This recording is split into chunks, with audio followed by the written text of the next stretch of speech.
सभी पक्षियों ने बड़ी ही मेहनत से अपनी एक गंदम की फसल लगाई थी। बस अब गंदम की फसल की कटाई ही बाकी रह गई थी। पक्षियों, इस बार हम सब पक्षियों ने बहुत ही मेहनत की है अपनी फसल को बढ़ाने की। और देखो तो हमारी फसल कितनी ज्यादा बड़ी भी हो गई है। बस अब हमें इस फसल की कटाई करनी है। हाँ कालू कौवे, हमें हमारी मेहनत का फल भी मिल गया है। जरा देखो तो इन फसलों को, किस तरह हरी भरी और ताजा गंदम है ये। अरे भाई, मुझे तो ये लगता है कि इस बार हमें काफी ज्यादा मुनाफा होगा।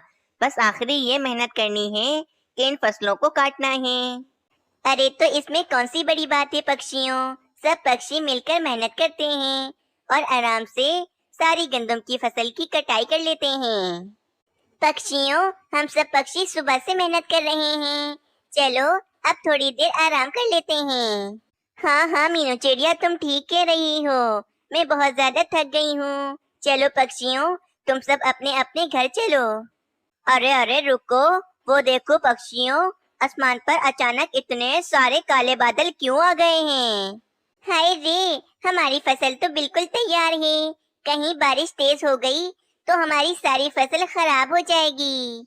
वैसे भी ठंडी का मौसम भी आने वाला है, इसीलिए ये बादल आसमान पर छा गए हैं।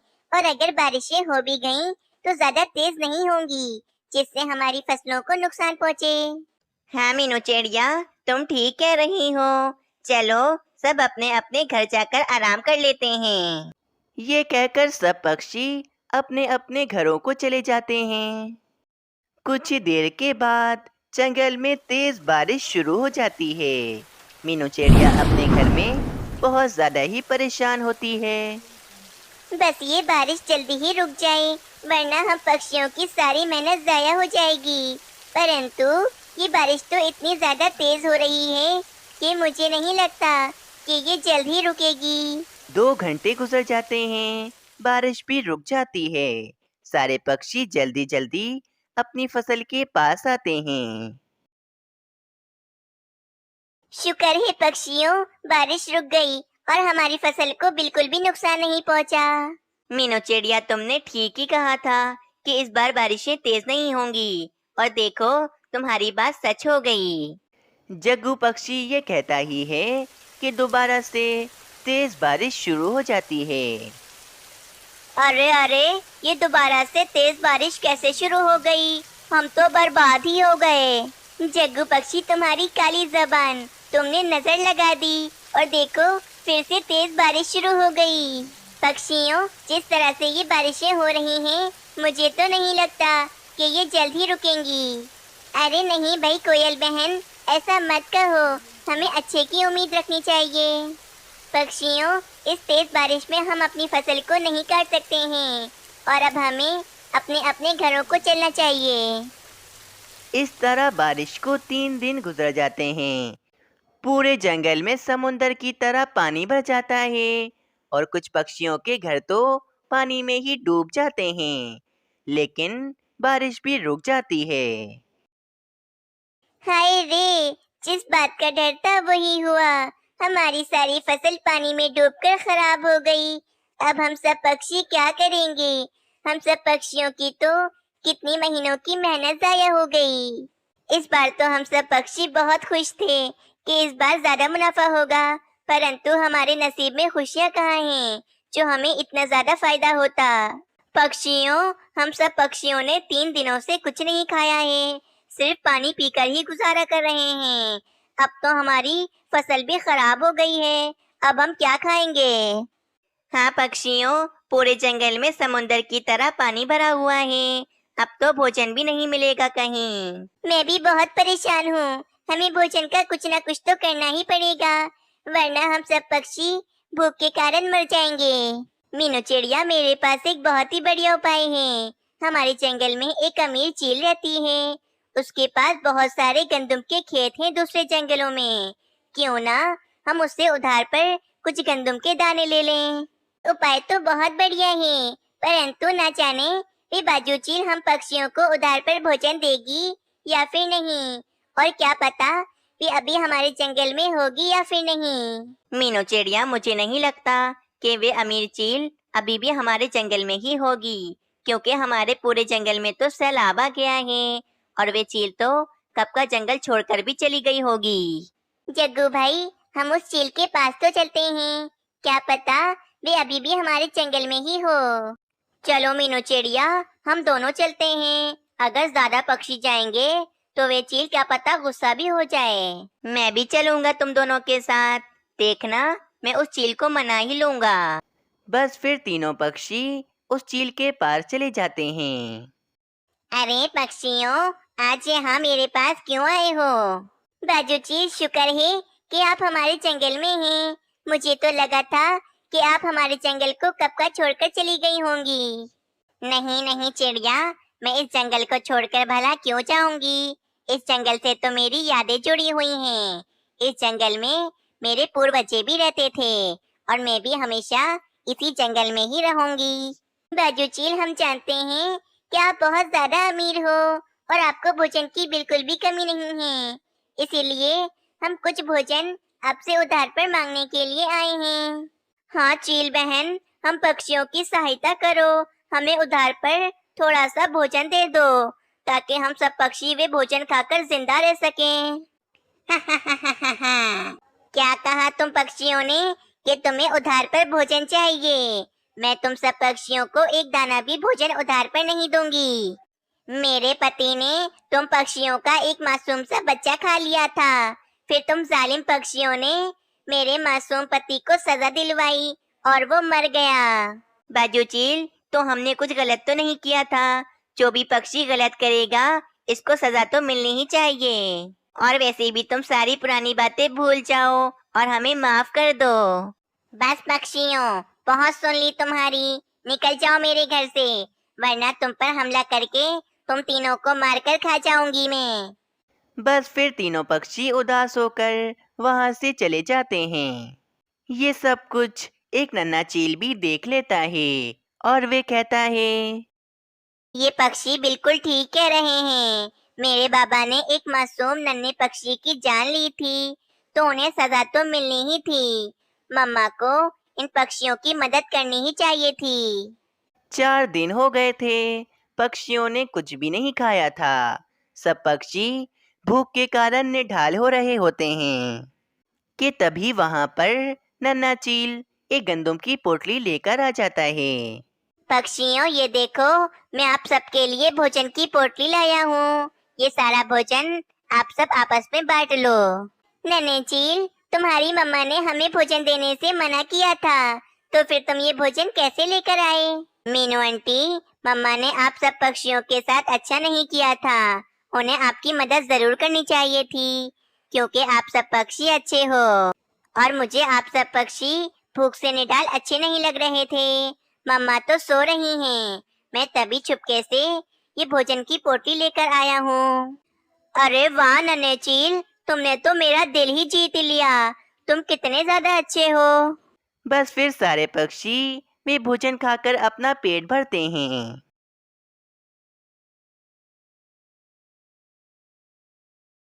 अगली सुबह हो जाती है, चील आराम से सो रही होती है कि तभी नन्हा चील एक भोजन की पोटली लेकर पक्षियों के पास चला जाता है। तभी उस चील की भी आँख खुल जाती है और वे ये सब कुछ देख लेती है। ये मेरा बेटा एक भोजन की पोटली लेकर कहाँ जा रहा है? मुझे इसका पीछा करना होगा।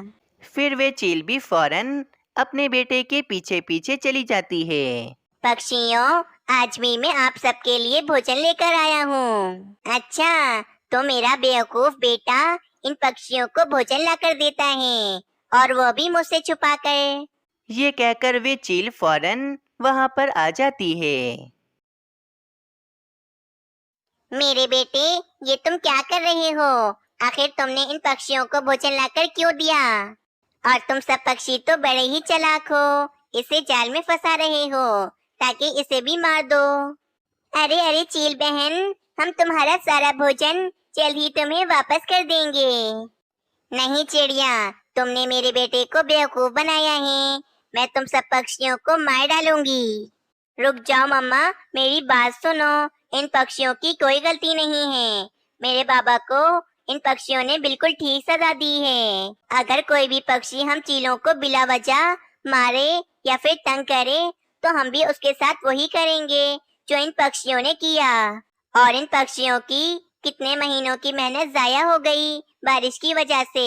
अब हमारा फर्ज बनता है कि हम अमीर हैं तो हम इन बेचारे पक्षियों की मदद करें। अरे वाह मेरे बेटे, इतनी सी उम्र में तुमने मुझे इतना बड़ा सबक दे दिया। तुम बहुत अच्छे हो। और हाँ, अब हमारे बीच कोई लड़ाई नहीं है, हम एक दोस्त हैं। पक्षियों, जब तक कि जंगल का सारा पानी नहीं सूख जाता, मैं तुम सब पक्षियों को मुफ्त में भोजन दूंगी। इस कहानी से हमें ये सीख मिलती है कि हमें सब कुछ माफ करके दूसरों के मुश्किल समय में उनकी मदद करनी चाहिए। जंगल में एक मानव चिड़ा रहता था। मानव चिड़ा बहुत ही सुंदर और मेहनती था। मानव चिड़े की एक दोस्त सोनू चिड़िया भी थी। सोनू चिड़िया मानव चिड़े को बहुत ज़्यादा ही पसंद करती थी, परंतु मानव चिड़ा तो अभी सिर्फ अपना कारोबार सेट करना चाहता था। मानो चिड़े, तुम मेरे बचपन के दोस्त हो और अब हम बड़े हो गए हैं, तो फिर तुमने क्या सोचा है? हाँ सोनू चिड़िया, मुझे बस अपना एक अच्छा सा कारोबार शुरू करना है और बहुत ज्यादा अमीर होना है। अरे मानो चिड़े, बस तुम तो हर समय काम की ही बातें करते रहो। बस अब मेरी बात सुनो तुम। मानो चिड़े, मैं तुमसे शादी करना चाहती हूँ और हम तो बचपन के दोस्त हैं। क्या तुम मुझसे शादी करोगे? अरे सोनू चिड़िया, ये तुम क्या कह रही हो? तुम्हें क्या हो गया है? शादी के बारे में तो मैंने अभी सोचा भी नहीं है और मैं शादी अभी करूँगा भी नहीं, क्योंकि मुझे अपना कारोबार अच्छे से सेट करना है और काफी ज्यादा अमीर बनना है। मानो चिड़े, ये तुम क्या कह रहे हो? तुम्हें तो हर हाल में मुझसे शादी करनी ही पड़ेगी, क्योंकि तुम तो मुझे पसंद करते हो ना। अरे नहीं नहीं सोनू चिड़िया, ऐसा कुछ नहीं है। तुम बहुत सुंदर हो, परंतु मैं तुमसे शादी नहीं कर सकता हूँ। मानो चिड़े की बात सुनकर सोनू चिड़िया बहुत ज्यादा गुस्से में आ जाती है और वहाँ से चली जाती है। आज मानो चिड़े ने मेरे साथ बिल्कुल भी अच्छा नहीं किया है। वे मेरे साथ शादी नहीं कर सकता, मतलब वे अमीर होने के बाद अपनी पसंद की चिड़िया से शादी करेगा, परंतु ये सब मैं नहीं देख सकती हूँ। ये कहकर सोनू चिड़िया गुस्से में वहाँ से भी चली जाती है और जंगल में जहरीली जड़ी बूटियों के पास आती है और एक जड़ी बूटी तोड़कर वे खाने लगती है। जहरीली जड़ी बूटी खाने के बाद सोनू चिड़िया जमीन पर लेट जाती है कि वहीं पर सोनू चिड़िया का भाई सोनू चिड़ा वहाँ पर आता है। मेरी बहन सोनू चिड़िया, ये तुम्हें क्या हो रहा है? तुम ऐसे जमीन पर क्यों लेटी हुई हो? भाई, मानो चिड़ा मुझसे शादी नहीं करना चाहता, इसीलिए मैंने ये जहरीली जड़ी बूटी खा ली है। अब मैं नहीं जीना चाहती हूँ।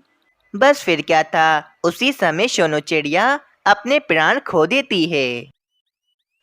उस मानो चिड़े की वजह से आज मेरी इकलौती बहन ने अपनी जान दे दी है।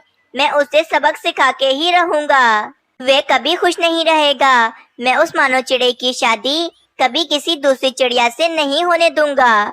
जब मानो चिड़े को ये बात पता चलती है कि सोनू चिड़िया ने अपनी जान गंवा दी है, तो मानो चिड़ा बहुत ज्यादा उदास हो जाता है।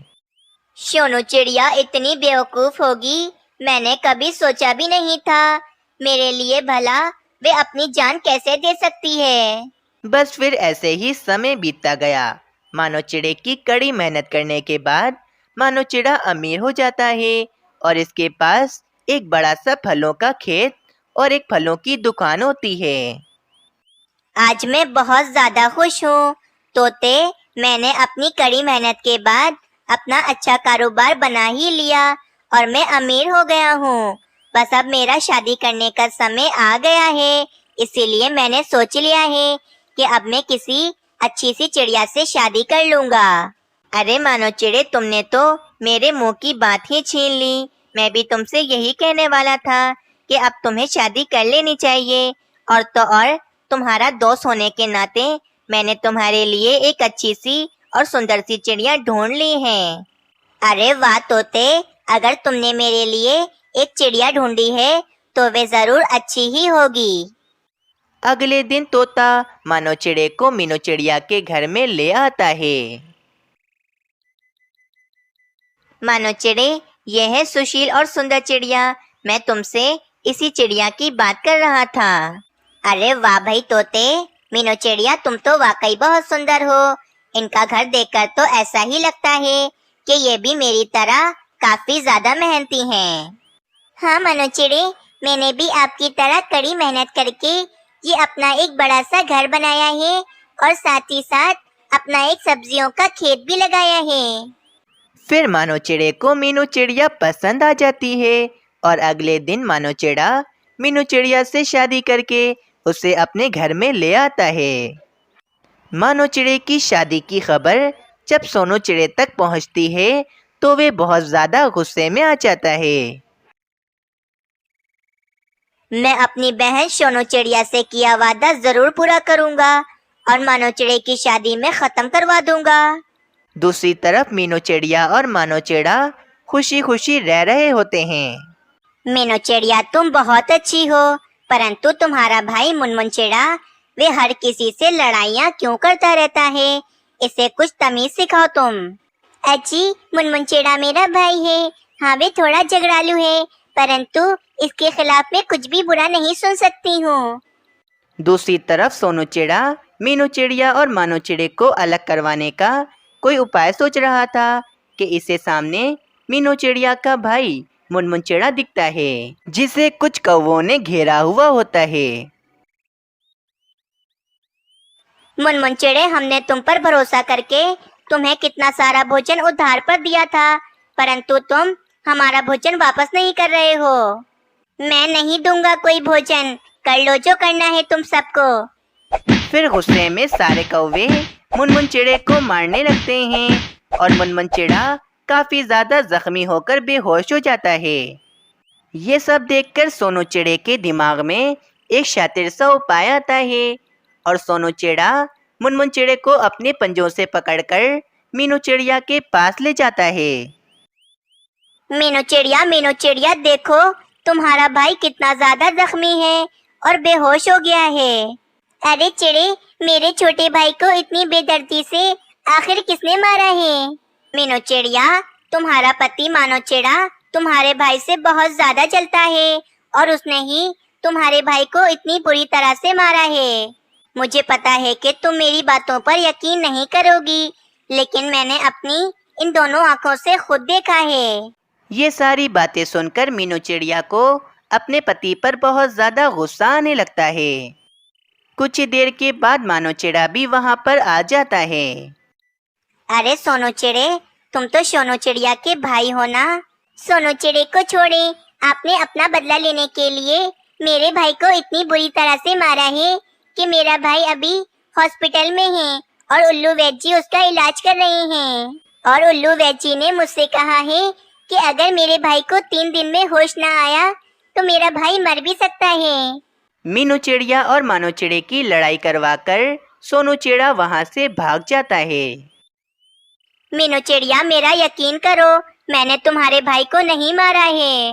नहीं, आप जब मेरे भाई को इतनी बुरी तरह से मार सकते हो तो आप मुझे भी मार सकते हैं। मैं जा रही हूँ और मैं अब वापस कभी नहीं आऊंगी। ये कहकर मीनू चिड़िया वहाँ से चली जाती है। मीनू चिड़िया के जाते ही वहाँ पर सोनू चिड़ा आ जाता है। देखा मानो चिड़े, मैंने तुमसे अपनी बहन का बदला आखिर ले ही लिया। अब मीनू चिड़िया कभी वापस नहीं आएगी। और तुम्हें पता है कि मैंने मीनू चिड़िया से झूठ कहा है कि तुमने मीनू चिड़िया के भाई को मारा है। मीनू चिड़िया के भाई को कालू कौवे के परिवार ने मारा है और बेचारी मीनू चिड़िया समझ रही है कि मीनू चिड़िया के भाई को तुमने मारा है। सोनू चिड़े, मैंने तुम्हारी बहन के साथ कुछ भी गलत नहीं किया था, तो फिर तुम मुझसे बदला क्यों ले रहे हो? बस मानो चिड़े, मुझे कुछ नहीं पता। तुम्हारी वजह से मेरी बहन आज मेरे साथ नहीं है, इसीलिए मैं तुमसे हमेशा अपना बदला लेता रहूंगा। बस इतना कहकर सोनू चिड़ा खुशी खुशी वहाँ से चला जाता है। सोनू चिड़े की बात सुनकर मानो चिड़े को एक उपाय आता है। सोनू चिड़े ने मुझे बताया है कि कालू कौवे के परिवार ने मुनमुन चिड़े को मारा है। मुझे कुछ तो करना ही पड़ेगा अब। फिर मानो चिड़ा फौरन कालू कौवे के पास चला जाता है और मानो चिड़ा कालू कौवे के परिवार के पास आकर उन्हें सारी बात बताता है। कालू कौवे, बस तुम मेरी पत्नी को सारी हकीकत बता दो कि मैंने मुनमुन चिड़े को नहीं मारा है। मानो चिड़े, मीनू चिड़िया का भाई मुझे बिल्कुल भी पसंद नहीं है। मैंने उसे ढेर सारा भोजन उधार पर दिया था, लेकिन उसने मुझे मेरा भोजन वापस न किया। इसीलिए हम सब कौओं ने मिलके उसे बहुत बुरी तरह से मारा है। लेकिन अगर तुम कहते हो तो मैं तुम्हारी पत्नी मीनू चिड़िया को जाके सारी सच्चाई बता दूंगा। मानो चिड़ा कालू कौवे को लेकर मीनू चिड़िया के पास चला जाता है। आप यहाँ पर क्यों आए हैं? मैंने आपको मना किया था ना। रुक जाओ मीनू चिड़िया, मुझे तुम्हें एक बात बतानी है। तुम्हारे भाई मुनमुन चिड़े ने कुछ समय पहले मेरी पत्नी के 2 अंडे तोड़ दिए थे, लेकिन मैंने फिर भी उसे कुछ नहीं कहा था। और अभी कुछ ही महीनों पहले मैंने तुम्हारे भाई को ढेर सारा भोजन उधार पर दिया था, जो तुम्हारा भाई अब मुझे वापस नहीं कर रहा था। इसीलिए मैंने गुस्से में तुम्हारे भाई को इतनी बुरी तरह से मारा था। तुम्हारे पति की तो इसमें कोई भी गलती नहीं है, तो फिर तुम अपने पति से आखिर क्यों नाराज हो? अजी, मुझे माफ कर दें। मैंने यूं ही उस सोनू चिड़े की बातों में आपको इतना बुरा भला कहा और आपको छोड़कर भी चली गई थी। नहीं मीनू चिड़िया, कोई बात नहीं। शुक्र है कि तुम्हें सारी सच्चाई पता चल गई है, वरना तो तुम कभी मेरे घर में वापस नहीं आती। अजी, आप मुझसे बिल्कुल ठीक कहते थे कि मेरा भाई बहुत बुरा है, लेकिन मैं आपकी बातों पर कभी यकीन नहीं करती थी। और आज मुझे मेरे भाई की सारी सच्चाई पता चल गई है। मेरे भाई को बिल्कुल सही सजा मिल रही है। उसने 2 मासूम अंडों को तोड़ा है। उसके साथ तो यही सब होना चाहिए। कालू कौवे, मैं मुनमुन चिड़े की जगह तुमसे माफी मांगता हूँ, और मुनमुन चिड़े ने तुमसे जितना भी भोजन उधार लिया था वे सब मैं तुम्हें लौटा दूंगा। इस तरह मीनू चिड़िया और मानो चिड़ा दोबारा से खुशी खुशी रहने लगते हैं। अगर आप सबको ये कहानी अच्छी लगी तो चैनल को ज़रूर सब्सक्राइब करें और कमेंट सेक्शन में अपनी राय देना ना भूलें।